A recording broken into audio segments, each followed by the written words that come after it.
dessa noite é jamais retroceder. Interessante que as canções, nós cantamos muito do que vai ser compartilhado nessa noite. Esteja com os teus ouvidos atentos para ouvir o que o Espírito Santo diz.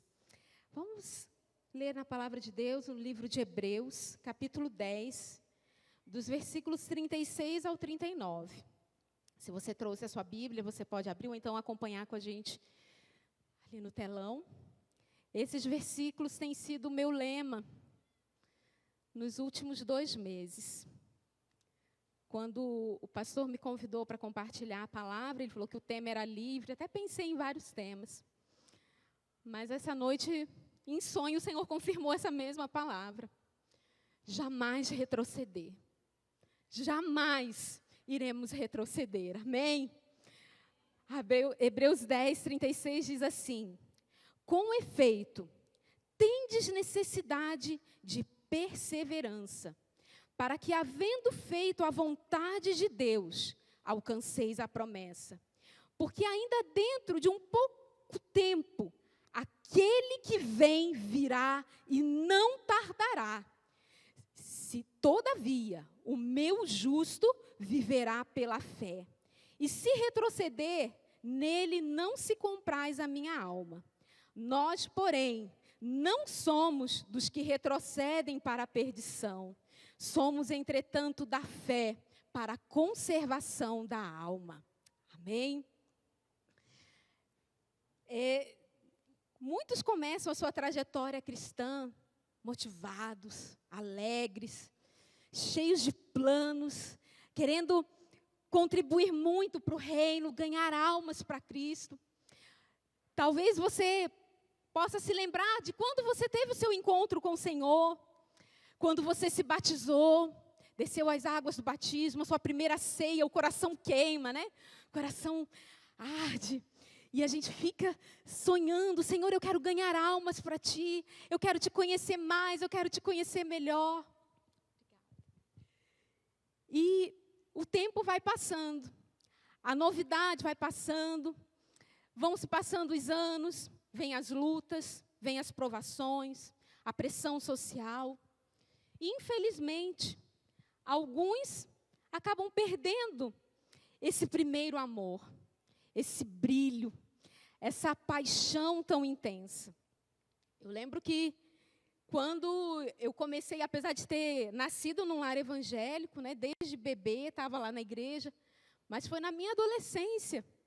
Me batizei aos 9 anos, nas águas, fui batizada com o Espírito Santo aos 11 anos, e tinha sede de Deus, gostava de participar das vigílias, de participar das campanhas de jejum e oração, e ouvia as promessas de Deus e ficava olhando assim: poxa, eu tão tímida, tão pequenininha, será que um dia essas promessas vão se cumprir? Mas a fé tão grande que superava as dificuldades, e eu sempre me lancei no reino de Deus. Mas é triste quando eu olho para trás e vejo colegas que se batizaram comigo, que começaram a trajetória comigo, muitos pararam no meio do caminho. Tem um casal de adolescentes que foi assim crucial na minha vida e que hoje estão totalmente afastados do caminho de Deus. Quando eu vejo as fotos deles nas redes sociais, meu coração dói, porque dos momentos mais difíceis da minha vida, eles foram usados profundamente pelo Senhor para me auxiliar. As dificuldades, os desertos da vida são reais. Alguns pastores pintam a vida cristã como se fosse algo maravilhoso, só bênção. Não, não é só bênção. Nós temos esses momentos de regozijo, de alegria, de vitória, de triunfo, mas temos momentos de dificuldades, em que somos conduzidos pelo Espírito Santo para o deserto, assim como Jesus foi conduzido para o deserto. Momentos de solidão, momentos de tristezas, momentos de dificuldades. Mas o que faz a diferença na vida de um cristão é a fé. O justo viverá pela fé. E como nós podemos alimentar a nossa fé? Como podemos não permitir que essa fé se apague em nossa vida? Primeiro ponto, perseverança. Paciência é uma virtude fundamental. É através dela que somos capazes de esperar com confiança e perseverança. Mesmo quando as circunstâncias parecem difíceis, devemos continuar e seguir a vontade de Deus. Lá no versículo 36 diz, com efeito, tendes necessidade de perseverança, para que, havendo feito a vontade de Deus, alcanceis a promessa. Só que é um dilema. Nós vivemos numa sociedade imediatista, onde tudo tem que ser muito rápido. É o fast food, nem ao banco mais as pessoas vão, né? A gente usa tudo pelo celular, né? Vai lá o aplicativo, você já resolve, é tudo muito rápido. E quando ouvimos aqui paciência, está meio em desuso. Eu trabalho na educação há 21 anos. E a gente percebe que desde os pequenininhos, eles não sabem esperar. Eles não querem esperar. Não querem ouvir não. Todo dia chega lá os laudos TOD, né? Transtorno desafiador opositor. E a criança não pode ouvir não. Se frustra, chuta tudo, derruba, não tem paciência. Mas os valores da palavra de Deus são eternos. Estamos vivendo num mundo globalizado, tecnológico, rápido, mas no reino de Deus, nós precisamos esperar. Porque nem sempre Deus diz sim, às vezes Deus diz não, e às vezes Deus diz, espera. Espera. E como é essa espera? É murmurando? É reclamando? Aqui o autor ele fala, né? Tendes necessidade de perseverança. Em algumas versões, paciência. Para que, havendo feito a vontade de Deus, enquanto nós não fazemos a vontade de Deus em nossa vida, nós não alcançaremos a promessa. O cumprimento da promessa só vem quando estamos em obediência à palavra de Deus, esperando com confiança nele. E como é difícil esperar, gente. A perseverança não é uma virtude que depende apenas da nossa força de vontade. Ela é fruto do Espírito Santo, que nos capacita a perseverar, mesmo diante das maiores necessidades.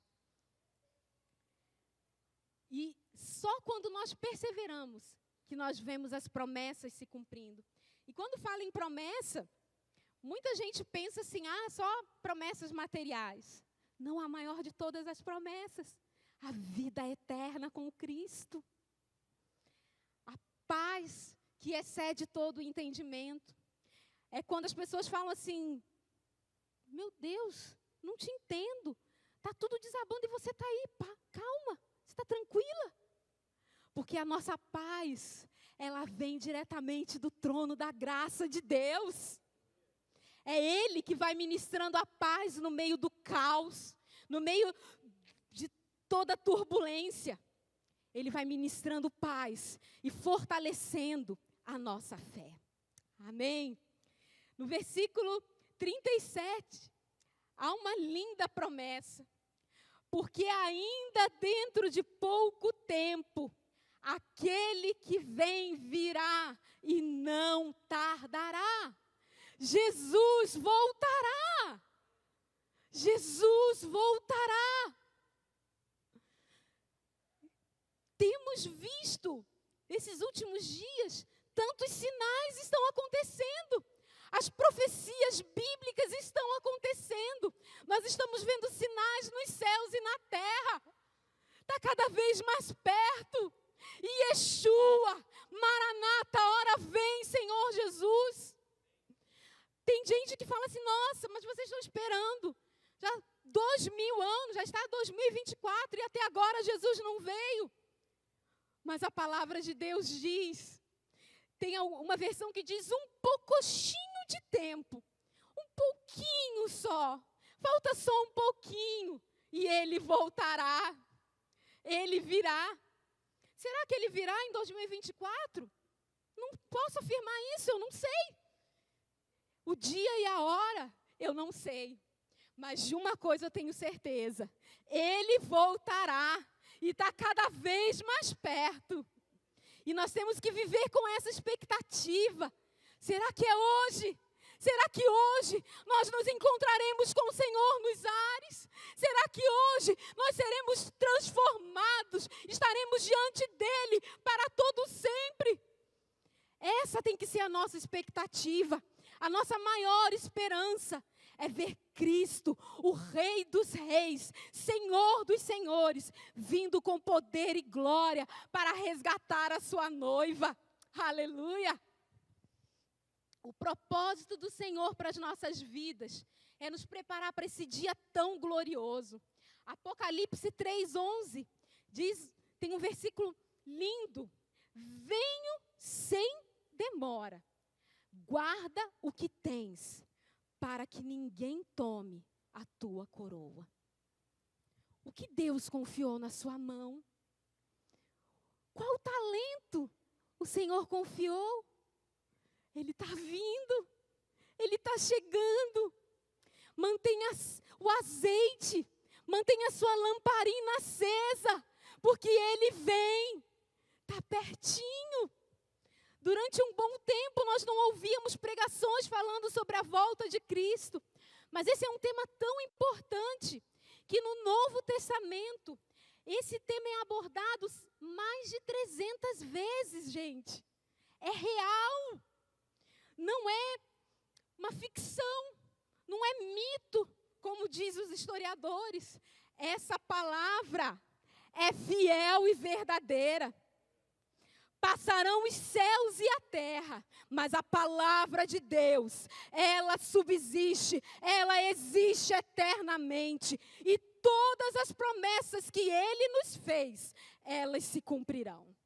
Aleluia. Terceiro ponto que me chama a atenção, lá no versículo 38. Todavia, o meu justo viverá pela fé. Se retroceder, nele não se compraz a minha alma.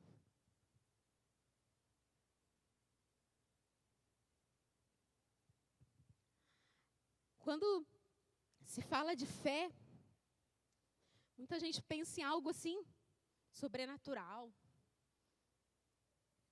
Fé é a convicção, né? O próprio autor de Hebreus fala, fé é a certeza das coisas que não se veem. É a convicção.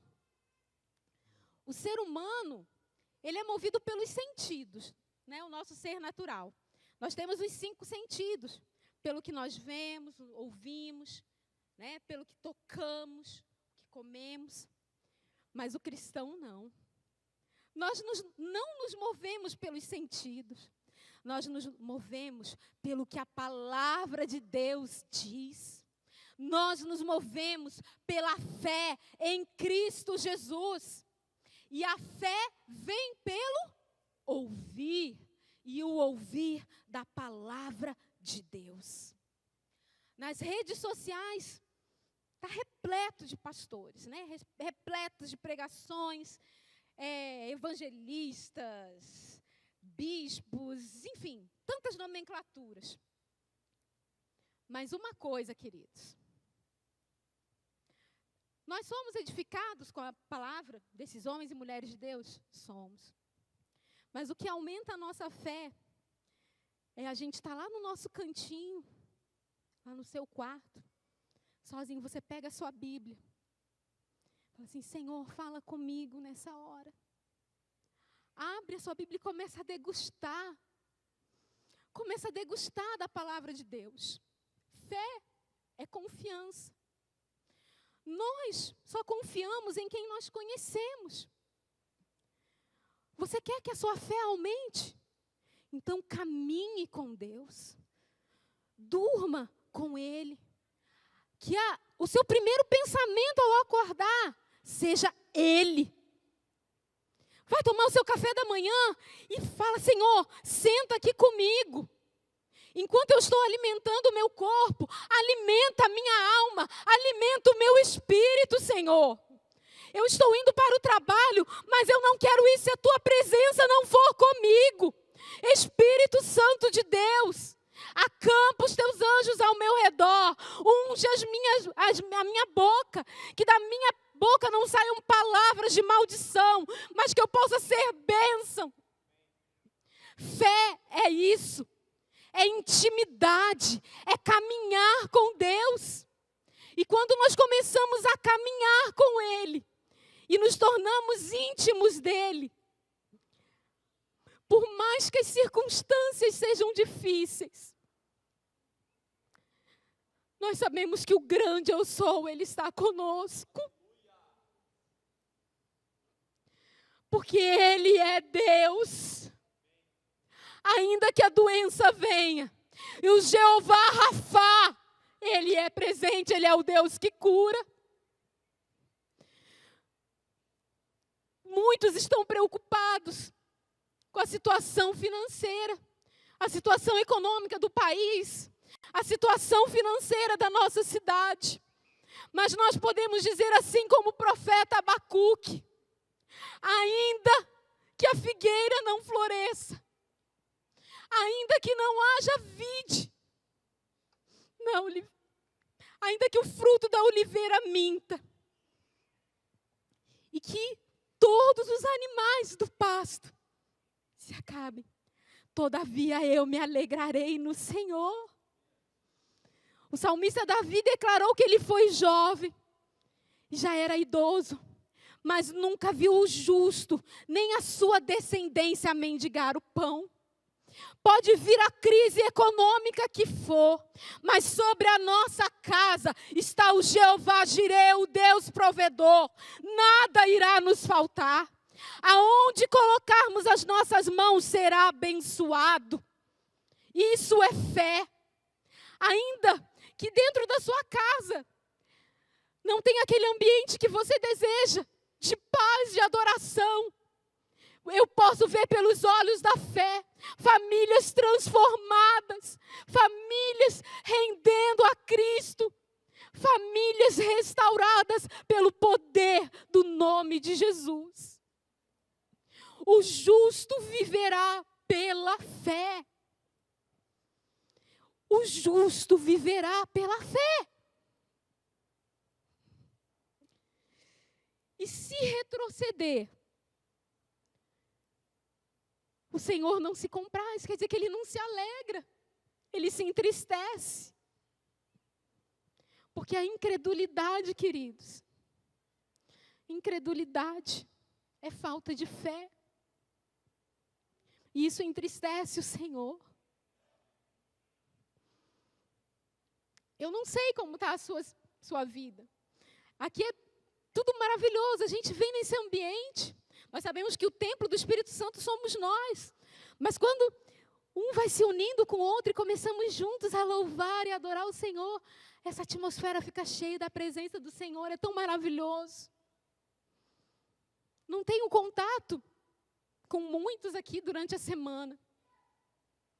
Não sei, mas eu sei de uma coisa, que o nosso Deus, Ele é fiel.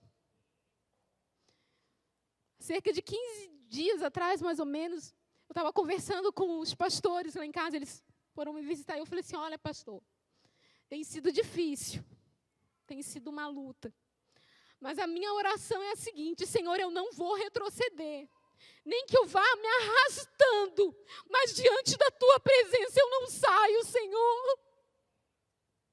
Eu Eu não sei quantas lágrimas você tem derramado, mas eu sei que o nosso Deus, Ele é fiel. E nós viveremos pela fé, não pelas circunstâncias. Os nossos olhos precisam estar somente no autor e consumador da nossa fé.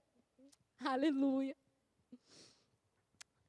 Versículo 39 diz assim: nós, porém, não somos dos que retrocedem para a perdição. Somos, entretanto, da fé para a conservação da alma. Aleluia! Retroceder é sinônimo de incredulidade. E como acabei de falar, incredulidade entristece a Deus. A incredulidade bloqueia o agir do Espírito Santo. Nós precisamos exercitar a nossa fé, a esperança que nos levará a permanecer firmes e não retroceder. E quando as lutas vêm, muitos retrocedem. Eu vou dar um tempo no ministério, vou dar um tempo no relacionamento. O que adianta orar? Estou orando, e quanto mais eu oro, mais problema vem. Atitude errada, queridos. Tem dias que a luta é tão intensa que a gente não tem nem força para orar, não é verdade? Já aconteceu isso com vocês? Tem dia que não tem força, que é só choro. É só choro, mas é o momento ali com Deus. Nunca, jamais abandone nada pelas dificuldades, pelos obstáculos que aparecem na sua vida. Deus não se alegra com os que retrocedem. O autor do livro de Hebreus declara que nós não somos do grupo que retrocede. Você não faz parte do grupo de pessoas que abandonam a obra de Deus, que abandonam a fé.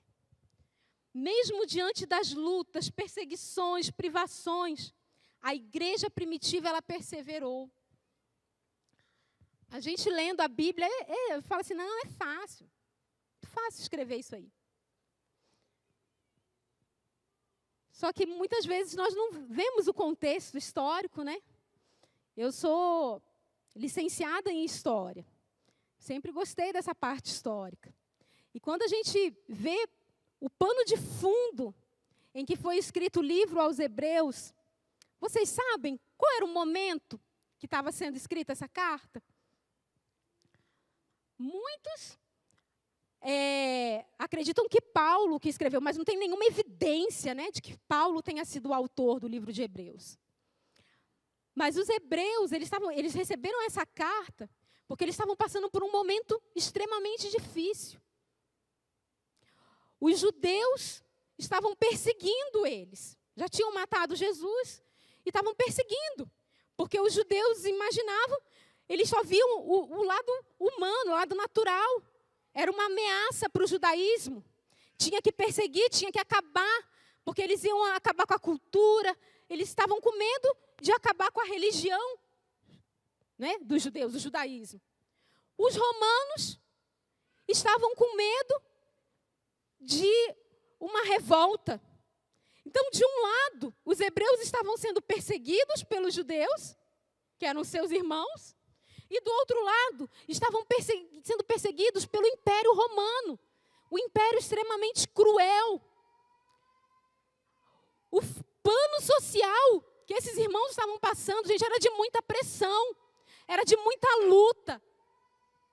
Quando nós quando lemos a história da igreja primitiva, muitos foram mortos, torturados, né? Foram queimados, cerrados. É triste. Mas a igreja não parou. Em meio à perseguição, a igreja continuou caminhando forte, alicerçada na rocha verdadeira, que é Cristo Jesus.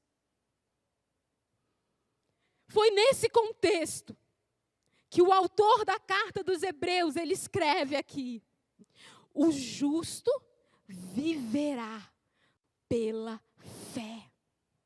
Nós não somos dos que retrocedem para a perdição, mas nós somos aqueles que avançam para a salvação eterna.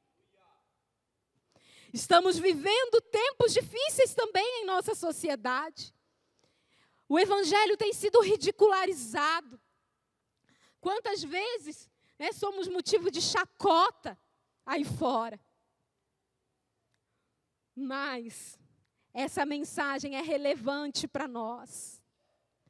O que interessa é olharmos para o autor e consumador da nossa fé. Nós seremos salvos.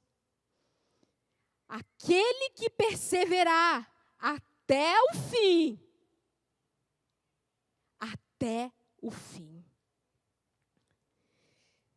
Em resumo, a história por trás do versículo, nós não retrocedemos e somos salvos, é a história da perseverança dos primeiros cristãos, diante das perseguições e das pressões sociais.